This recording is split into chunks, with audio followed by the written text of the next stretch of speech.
저는 여자 중학교를 다녔어요. 한 반에 뭐 50명이 넘는 학생들이 있었고요. 뭐 한 학년에 13반까지 있었던 것 같아요. 그러니까 사실 2,000명이 안 되는 이 여학생들이 한 곳에 있으면 매일매일이 드라마였습니다. 저희 학교에 어떤 여자 선생님이 계시는데요. 진짜 올드미스세요.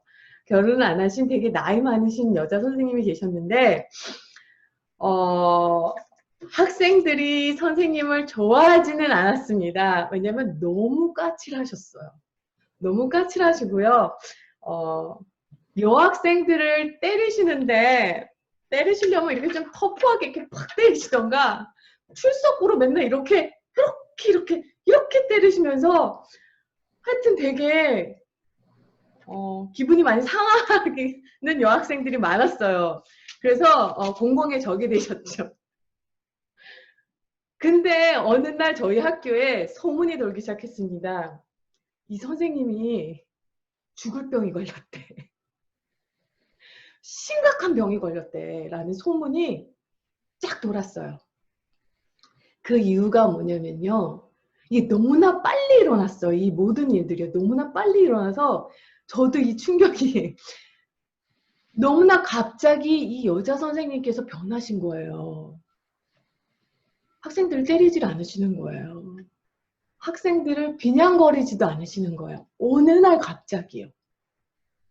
그래서 학생들이 아프신가 보다. 병에 걸리셨나 보다.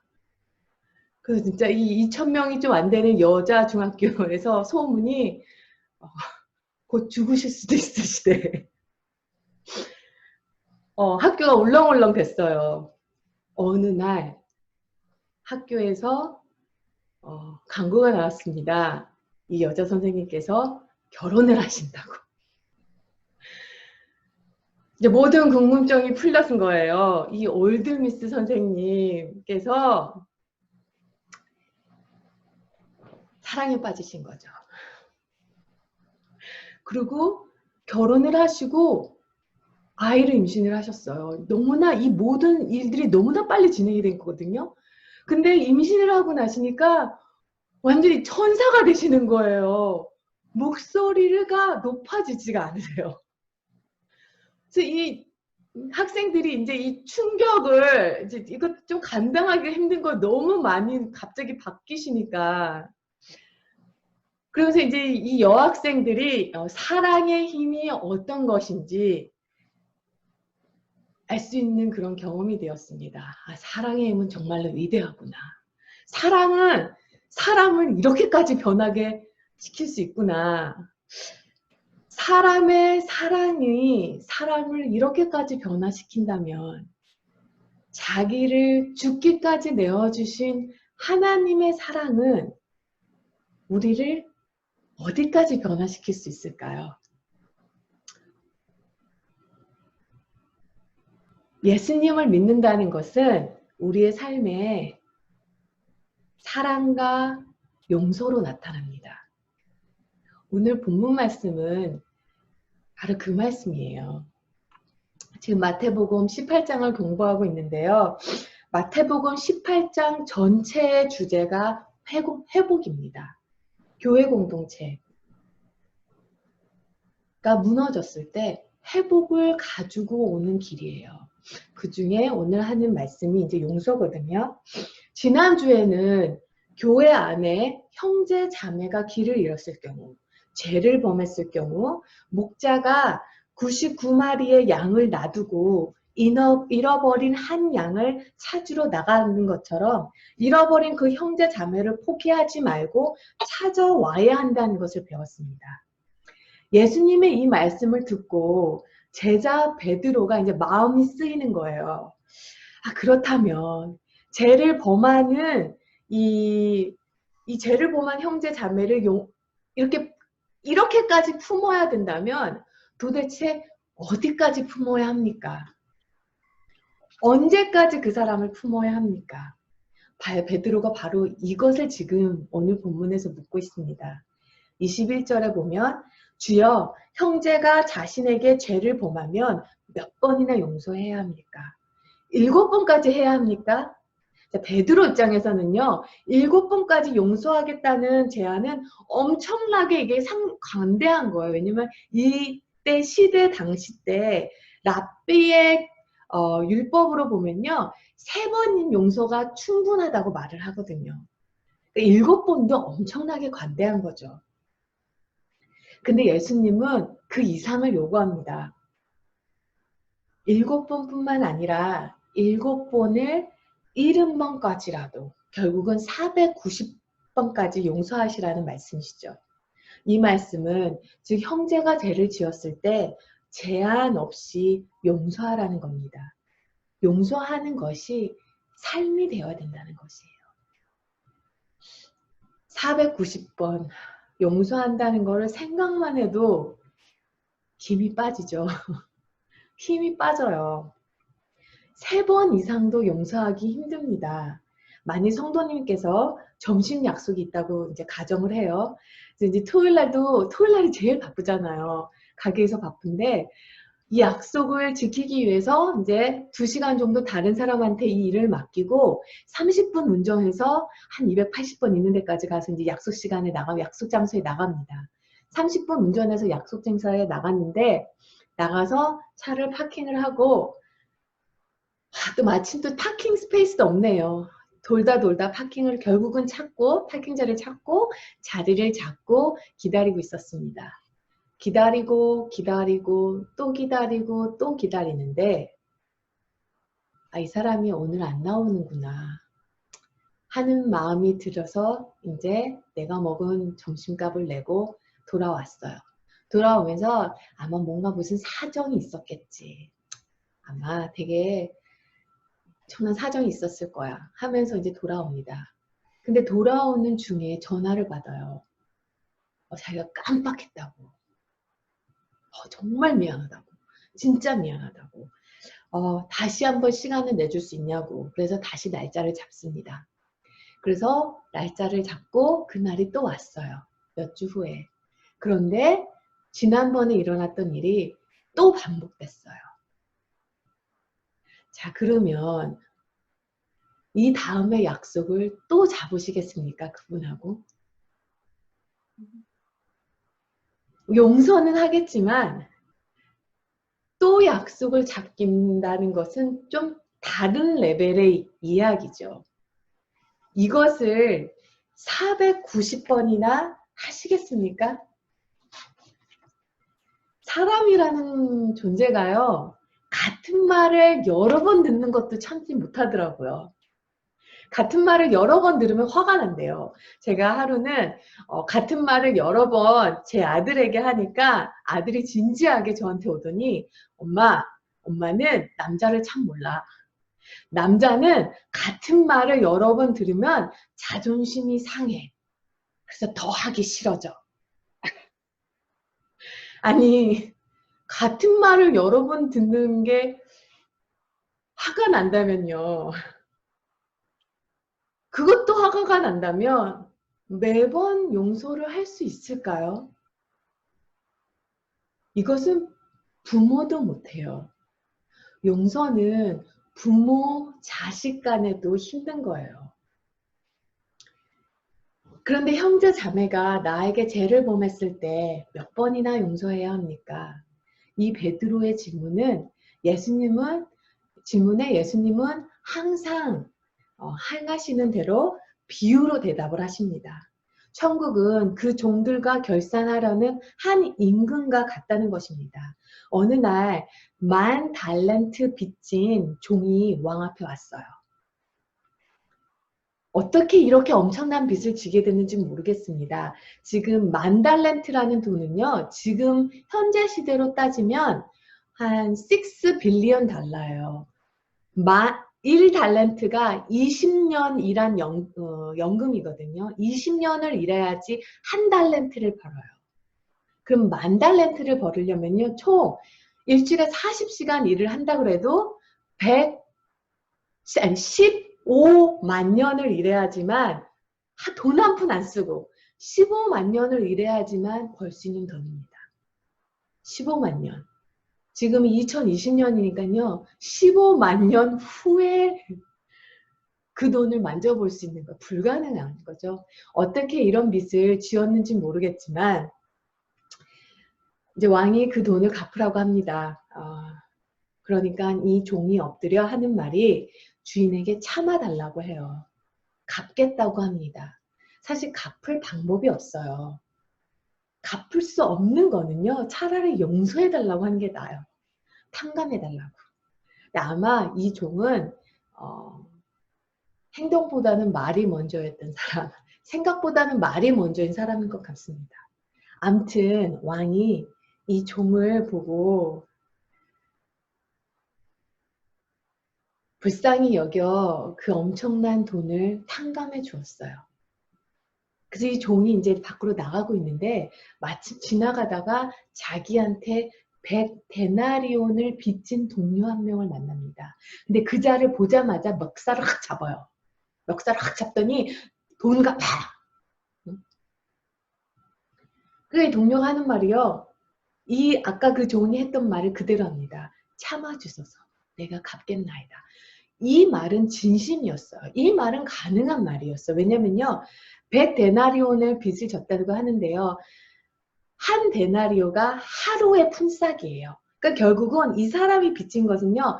100일만 일하면 갚을 수 있는 돈이었어요. 근데 이 종은 10,000달란트, 15만 년을 일해야지만 갚을 수 있는 돈을 탕감받은 이 종은요. 이 사람에게 기회도 주지 않습니다. 쳐다도 안 봐요. 그리고 감옥에 넣어버립니다.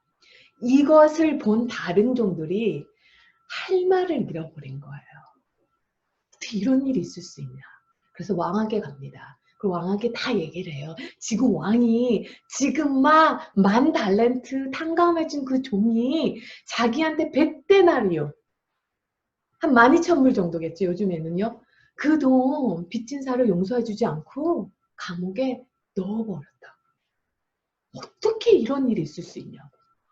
그래서 왕이 이 종을 다시 부릅니다. 그리고 하는 말 이렇게 말해요. 32절에 악한 종아 내가 빌기에 내가 내 빚을 전부를 탕감하여 주었거늘 내가 너를 불쌍히 여긴과 같이 너도 내 동료를 불쌍히 여김이 마땅하지 아니하느냐. 내가 너에게 어떤 자비를 베풀었는데 몇 억만 빚을 져도 가정이 다 무너지죠. 그 엄청난 것을 내가 지금 너에게 아무런 것도 바라지 않고 용서해 주었는데 내가 지금 너에게 한 게 무엇인지 알면 너도 마땅히 다른 사람들을 품을 수 있어야 될 텐데 어떻게 그럴 수 있냐 이거죠. 그리고 왕은 모든 빚을 갚을 때까지 그를 감옥에 가둡니다. 그리고 예수님께서 35절에 말씀하시기를 너희가 내 형제를 마음에 용서하지 않으면 내 하늘 아버지도 너희에게 이같이 하시리라 말씀하십니다. 무엇보다요. 가장 중요한 무엇보다요. 오늘 이 본문 말씀은 구원에 관한 본문이 아닙니다. 오늘 본문 말씀은 교회 안에서 일어나는 일을 말해요. 교회 안에서 형제 자매 사이에서 일어나는 거를 다루는 본문이지 하나님과 죄인의 관계의 본문을 다루는 것이 아닙니다. 구원은 전적으로 은혜로서 우리에게 조건 없이 우리에게 주어진 것입니다. 예수님께서 십자가에서 우리의 죄를 대신하여 돌아가셨기 때문에. 하나님의 용서는요. 일시적으로 주어졌다가 다시 가져가는 이런 하나님의 은혜를 일시적으로 만드는 것은 복음과 반대되는 거예요. 근데 오늘 본문은 뭔가가 무지 이상해요. 잘못돼도 엄청나게 잘못돼 있어요. 그 이유가 뭘까요? 뭐가 이렇게 우리를 불편하게 만든 걸까요? 그 이유는요. 복음은 용서로 시작해서 용서로 끝납니다. 근데 이 비유는요. 용서로 시작하지만 용서로 끝나지 못했어요. 처음에는 아주 좋게 시작했습니다. 왕이 모든 죄를 탕감해 줬죠. 근데 마지막은 너무나 서글퍼요. 15만 년의 연금이에요. 날짜로 제가 계산을 해보니까요. 5 billion days의 품삯이거든요. 이것을 탕감받은 사람이 지금 100일 품삯을 안 갚겠다는 것도 아니에요. 조금만 시간을 주면 제가 갚겠다는 거예요. 그런데도 그걸 참지 못하고 어떻게 이런 일이 일어날 수 있을까?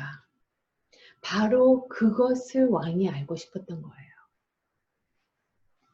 하나님께서 우리에게 산과 같은 엄청난 빚을 용서해 주셨어요.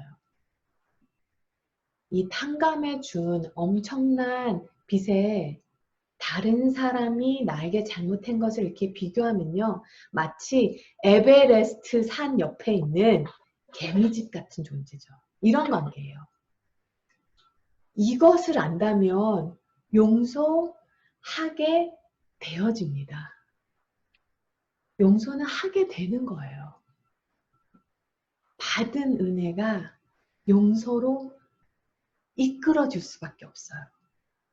C.S. 루이스가 이런 말을 했습니다. 그리스도인이 된다는 것은 용서할 수 없는 사람을 용서한다는 뜻입니다. 왜냐하면 하나님도 우리 안에 용서받을 수 없는 것들을 용서하셨기 때문입니다. 용서는 어려워요. 용서는 되게 불공평한 거예요.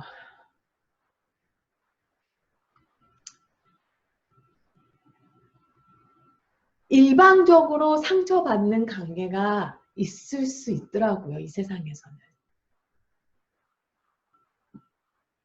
요즘에 한국의 아동폭력 때문에 너무나 마음 아픈 일이 많은데요. 부모가 자녀를 떠나기도 하고 자녀가 몇십만 원 때문에 부모에게 상처를 주는 일도 있더라고요. 이렇게 이상 세상은요. 그냥 용서하기에는 너무나 불공평해요. 어떻게 보면요. 단 한 번의 큰 상처를 용서하는 것은 그래도 쉬울 수가 있어요. 제 삶을 보면. 저도 그 싱글맘 엄마 밑에서 커왔기 때문에 큰 가슴에 상처가 있었는데 어떻게 보면 그 큰 상처는 그래도 용서할 수가 좀 있어요. 하나님께서 하게 시키시더라고요. 근데 문제는요. 일상생활에서 끊임없이 우리를 분노케 하는 사람들을 용서하는 것은 그렇게 쉽지가 않아요.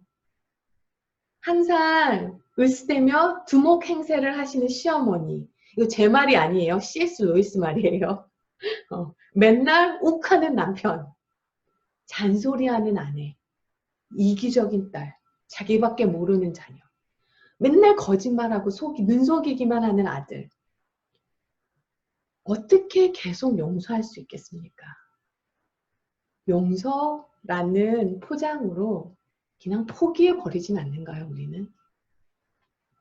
그냥 포기해버리면서 어떡하겠어, 내가 품어야지 하면서 이렇게 포장하진 않는가요? 그런데 이게 품어지는 기적이 내 안에서 일어납니다. 언제 일어나냐면요. 내가 십자가의 그늘 아래 서 있을 때 이런 기적이 일어나더라고요. 이 종이 자신이 방금 용서받은 그 자신의 빚에 0.0001% 용서할 수 없었던 이유는요. 그가 십자가를 통과하지 못한 사람이기 때문입니다. 빚은 탕감받았어요. 예수님께서 죽음으로 인하여 우리의 죄가 용서받았다는 것은 알고는 있어요. 하지만 가슴 깊이 지금 왕이 자기에게 베푼 이 자비가 어떠한 것인지 가슴 깊이는 깨닫지 못했던 거예요. 그런데 이와 동일한 잘못이 지금도 많은 교회 안에서 크리스찬들에게도 찾아볼 수 있다는 것입니다. 십자가 그늘 아래 있는 사람은 용서를 해야 됩니다가 아니에요. 십자가 그늘 아래 서 있는 사람은 용서하게 되더라예요. 용서가 해지는 거예요. 용서는요, 복음을 아는 것만으로는 되지 않습니다. 성령님의 감동으로 십자가의 은혜를 경험해야만 가능해요. 두렵고 떨리는 마음으로 하나님의 심판대에 서본 사람만이 용서가 돼요. 요한복음 8장에 보면요, 가늠하다가 현장에 붙잡힌 여인이 무서운 심판대에 섰습니다. 다른 남자와 간음을 하다가 잡혔어요. 이때 당시에 율법으로 따지면요, 이 여자는, 그리고 그 남자도요, 마치 돌로 쳐서 죽음을 당해야 되는 게 당연한 거였어요. 돌로 쳐서 죽음을 당하는 게 그 시대에는 그게 정의였어요. 그런데 이 여인은 그 죽을 자리에서 죽기 바로 직전에 구원을 받았습니다. 돌에 맞아 죽을 절명의 순간에 예수님께서 돌로 여인을 치려고 하는 사람들에게 너희 중에 죄 지은 적이 없는 사람이 먼저 이 여인에게 돌을 던져라 라고 말씀하세요. 그러자 사람들이 하나 둘씩 다 떠납니다. 그리고 예수님은 여인에게 나도 너를 정죄하지 않겠다. 다시는 죄 짓지 마라 말씀하셨습니다. 이 여인은 죽음의 문턱까지 갔다 왔어요. 죽음 직전에 구원을 받았어요. 이 일 이후에 이 여인은 틀림없이 죄를 짓지 않았을 뿐만 아니라 자신에게 죄를 범한 사람들도 손가락질 하지 못했을 거예요. 품을 수밖에 없었을 거예요. 왜냐면 자기가 죽기 직전에 구원받은 사람이기 때문이에요. 돌 맞아 죽기 바로 그 순간에 예수님의 음성을 잊을 수가 없을 거예요. 영란아, 나도 너를 정죄하지 않겠다. 다시는 죄 짓지 마라. 이 말을 들어본 사람, 하나님의 심판대를 경험해 본 사람, 그리고 속죄의 은혜를 경험해 본 사람이 바로 십자가를 통과해 본 사람이에요. 그리고 십자가를 통과한 사람은 용서가 해지게 됩니다. 사랑하는 성도 여러분, 십자가에 더 가까이 있는 사람이 먼저 용서하게 되어지는 것입니다. 용서는 어려운 것이고 불공평한 것이에요. 용서를 할 때 공평함을 자꾸 찾아야 된다는 마음을 줘요, 사탄이. 어떻게 이렇게 가능할 수 있어? 이게 말이 되는 일이야? 어떻게 사람이 이렇게 공평함을 자꾸 찾으려는 마음을 줘요. 이 용서할 때 공평함을 찾으려는 마음이 생기면요, 용서가 되어 가다가도 억울한 마음이 생겨서 용서가 안 돼요. 이때에는 다시 십자가로 돌아와야 됩니다. 십자가의 그늘 안에 다시 들어가야 돼요. 예수님께서요, 십자가에 돌아가셨을 때 제자들이 다 떠났어요. 다 떠났어요. 가장 필요한 순간이었을 거예요. 가장 누군가가 있었으면 하는 순간이었을 거예요. 근데 다 떠났습니다. 3년을 같이 먹고 자고 살았어요. 3년에 그렇게 같이 살았어요. 다 떠났어요. 예수님께서 십자가에서 돌아가시고 부활하신 후에 제자들에게 찾아갑니다. 그때 예수님께서 묻지 않았어요. 너네들 어떻게 나를 그렇게 다 떠나갈 수 있냐고.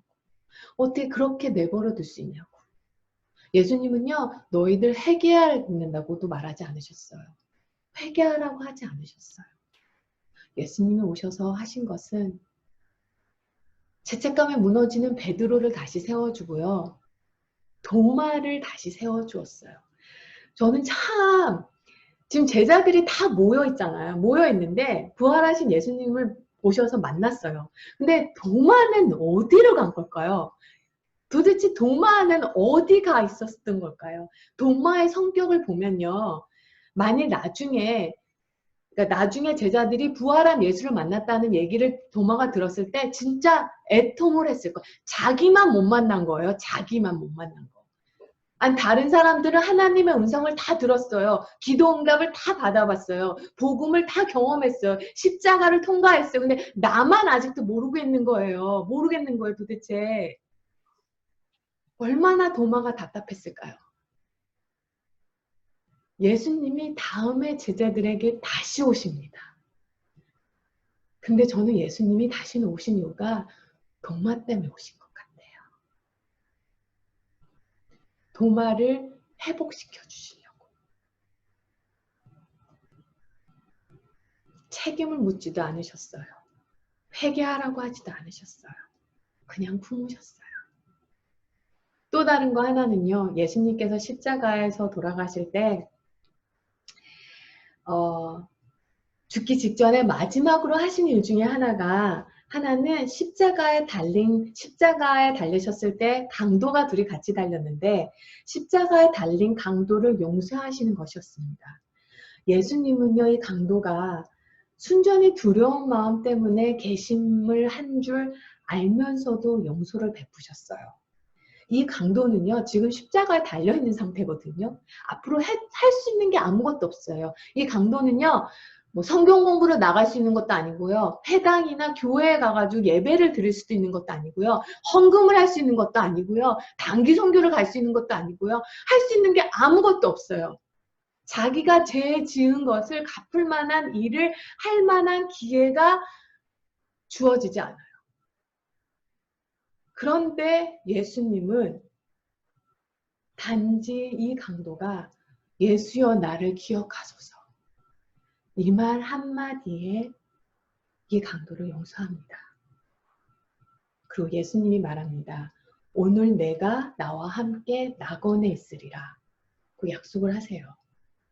이 사건은요. 하나님께서 우리에게 부어주신 이 은혜가 우리의 행위가 아닌 또 우리가 예수님을 영접하고 앞으로 해야 될 것들을 보시고 우리에게 은혜를 베푸시신다는 그거라는 것이 아니라는 것을 상기시켜주는 아주 충격적인 사건이에요.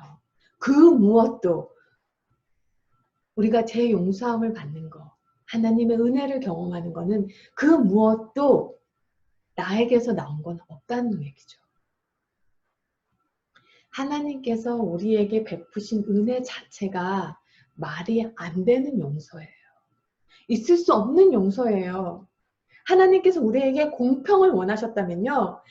지금 아무도 주님 앞에 설 수 있는 사람이 없어요. 그 누구도 예배의 자리에 나올 수가 없습니다. 하나님이 죄인에게 보여준 은혜가 얼마나 무모한 사랑인지, 얼마나 어리석은 사랑인지를 보여주는 데가 있어요. 구약에서 하나님께서 선지자 호세아를 부르셔서 호세아의 삶을 통해서 우리를 향한 하나님의 사랑이 얼마나 어리석고 얼마나 무모한 사랑인지를 보여주세요. 바로 자신을 떠나 창녀로 살아갈 여자와 결혼하고 아이를 낳고 그리고 그 여자가 다른 남자를 쫓아간 아내를 선지자 호세아에게 돈을 주고 다시 데려오라고 합니다. 다시 데려와서 다시 품으라고 해요. 사랑하라 그래요. 호세아가 이렇게 함으로 호세아는 선지자예요. 선지자. 모든 사람들이 이 사람이 선지자를 안 하는 거 알아요. 요즘으로 치면요, 목사 중에 목사. 그런데 그런 아내를 다시 데려오는 것을 사람들이 다 봄으로 인하여 하나님을 떠난 이스라엘 백성을 얼마나 사랑하는지 보여주라는 거예요. 호세의 아내가 이름이 고멜인데요. 고멜은 한 것이 하나도 없어요. 고멜은 호세에게 잘못했단 말도 하지 않아요. 미안하다는 말도 하지 않아요. 도와달라는 말도 하지 않아요. 회개도 하지 않아요. 아무것도 하지 않아요.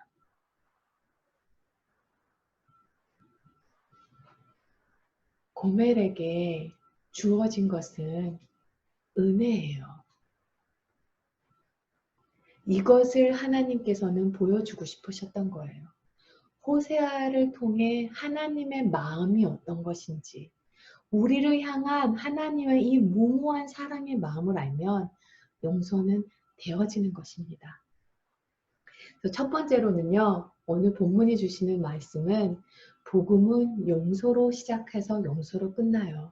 그러기 때문에 십자가 아래에 있는 자도 용서로 시작해서 용서로 끝나게 됩니다. 용서가 되어져요. 오히려 용서하지 않는 것이 더 힘들어요. 성령님 근심하세요, 저희 안에서. 두 번째는요, 용서는요, 바꾸는 능력이 있습니다. 용서는 이 세상에서 유일하게 어둠의 사슬을 끊을 수 있는 힘이 있습니다. 용서만으로 비난과 아픔의 악순환을 막을 수 있으며 용서만이 어둠의 사슬을 끊을 수 있습니다. 신약은 헬라어로 쓰여져 있는데요. 신약에서 용서에 대한 가장 일반적인 헬라어 단어는 그 단어가 갖고 있는 그들의 말은 자유롭게 하다라는 뜻입니다. 용서라는 단어, 헬라어는 갖고 있는 뜻이 자유롭게 하다. 즉, 용서는 자유롭게 하는 것이라는 거죠. 모든 관계 속에는요, 비난과 남 탓하는 것이 있습니다. 모든 관계 속에서. 이 비난과 남 탓하는 것이 어디서부터 시작이 됐냐면요. 창세기 3장, 에덴 동산에부터 시작됐어요. 하나님께서 아담과 이브에게 동산에 있는 모든 과일을 먹되 선악과는 먹지 말라고 하세요. 저 과일은 먹지 말라. 근데 아담과 이브가 그것을 먹습니다. 그리고 하나님께서 아담한테 물어요. 내가 내게 먹지 말라고 한 그 명한 그 열매를 내가 먹었느냐?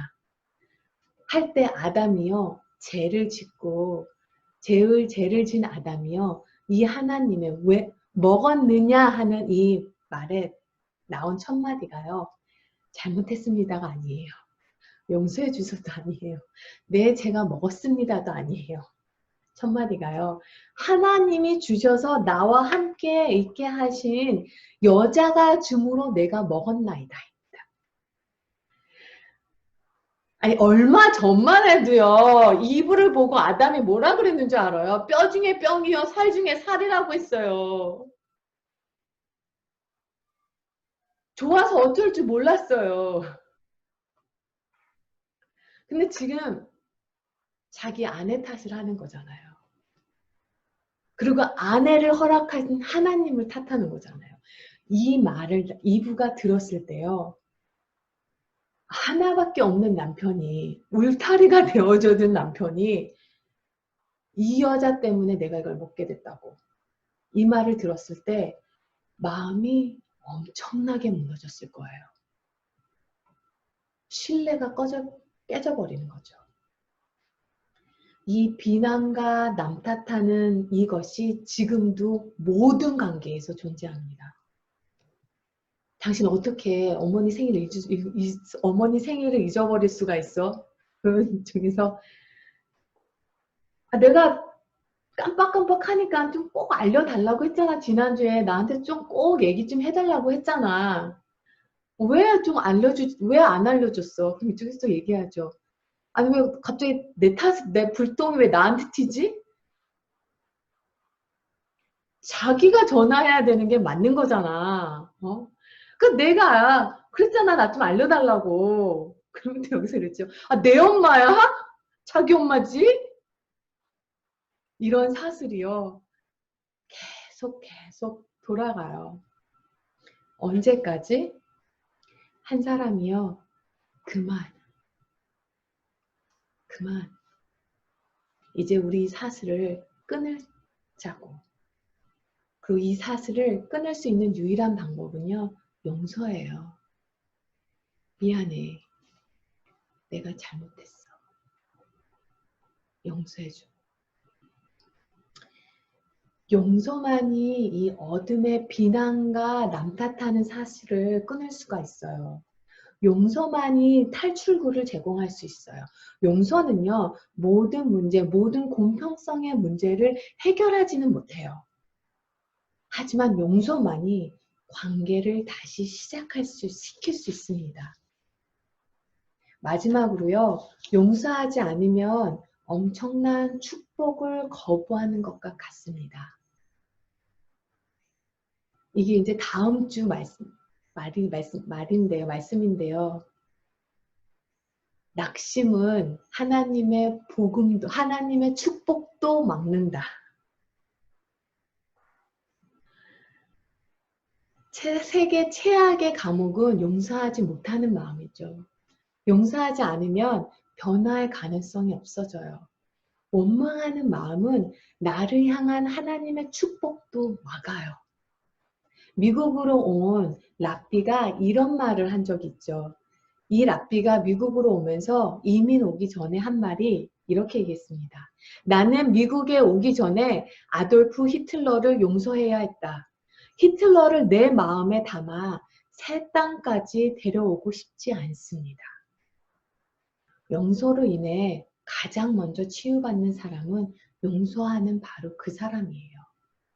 용서를 거부한다면 나 스스로를 과거에 묶어버리는 거죠. 예수님께서 마태복음 24장 12절에서 이렇게 말씀하십니다. 마지막 때에는 많은 사람들의 사랑이 식어진다고 말씀하세요. 마지막 때에는요. 마지막 때의 교회를 향한 하나님의 잣대는 사랑이에요. 저희가 지금 함께 예배를 드리지 못하고 있는 상황인데요. 함께 예배를 다시 드리는 것이 목적이 되면 안 돼요.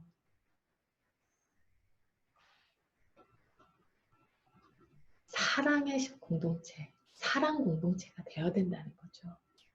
하나님께서 마지막에 교회를 판단하실 때는 그 잣대로 사랑이라는 기준을 사용하신다는 거예요.